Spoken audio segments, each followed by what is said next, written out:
In this review, we are going to compare my old iPhones, with this new iPhone SE and see how it performed on some of the benchmark scores and as well as the camera functions in particular. Hi guys, welcome back to my channel. Now in this video, we are going to look at this new iPhone SE 2020 and in a consumer standpoint.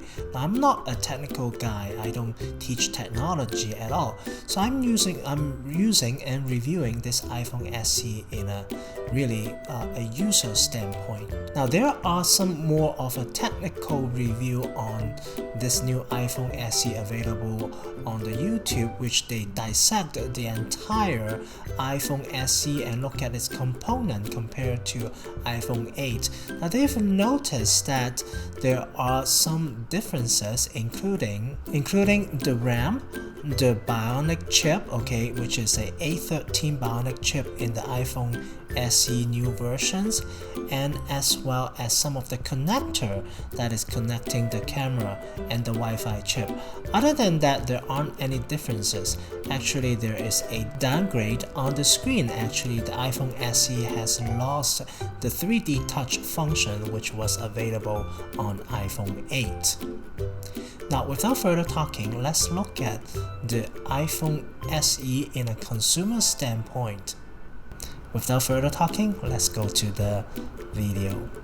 Alright, here I have 4 phones lined up here. I have iPhone SE first generation on the left, iPhone 6, iPhone SE second generation, and iPhone 8 Plus.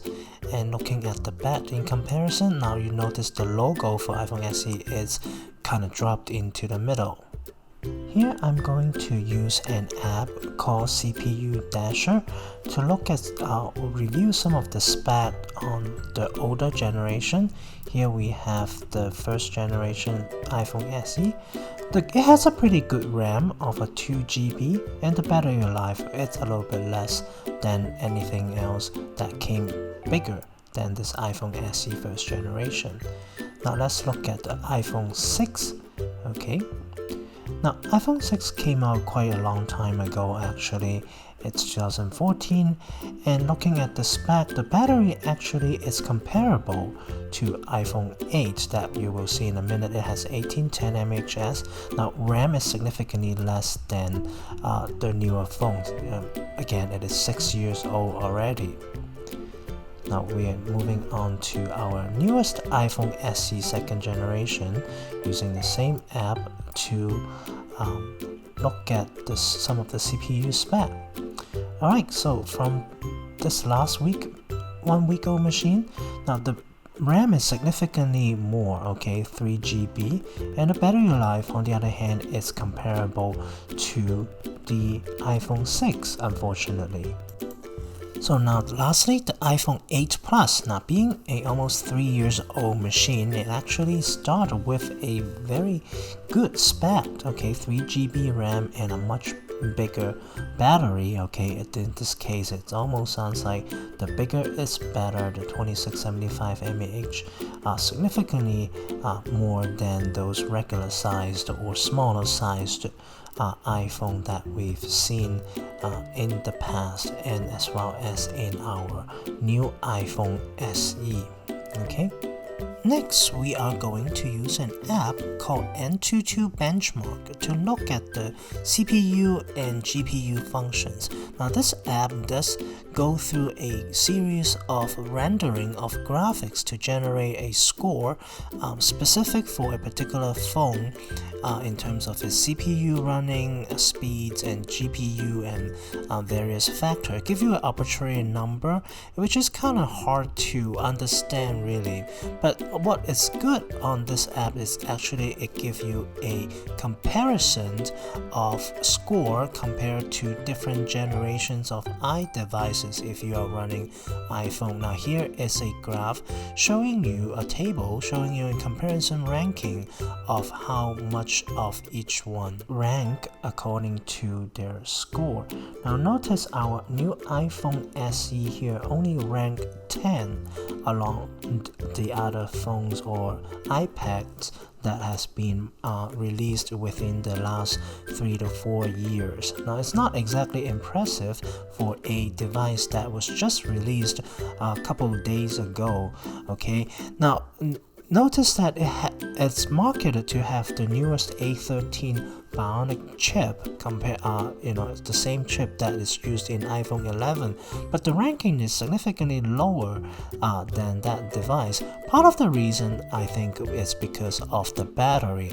Notice the battery on the new iPhone SE is only at 1821 mAh, which was kind of old in a way. This battery size is exactly the same as iPhone 8 and comparable to iPhone 6 as well. Now, for such small battery, it is probably a good idea for the Apple to actually limit some of the capability of this A13 chip. Otherwise, the battery will drain out very fast, in my opinion. So, and again, rank 10 is not bad given the price point that we are paying for this device, in my opinion. Now, next we are going to look at the camera functions of this new iPhone SE. First, we are going to look at this app called DoubeTake. Now, this app is pretty interesting. It can take videos from two cameras simultaneously, the front and the back camera. Now, on the App Store website, it's saying that only iPhone 11s or XR and all these higher end model can perform this simultaneous camera function. It didn't say it will work for iPhone SE 2020, and let's see if it will work for this new phone. Alright, so this little clip here is me using this DoubeTake function to take the split the screen between myself, a selfie of myself, and my laptop. Okay, so you can see even this app, it's advertised or marketed for more high-end iPhone like iPhone 11 or up. It still works fine on this new iPhone SE. I would say probably because of the A13 Bionic chip. Alright. Now, lastly, let's look at the portrait mode that is marketed for this new iPhone SE.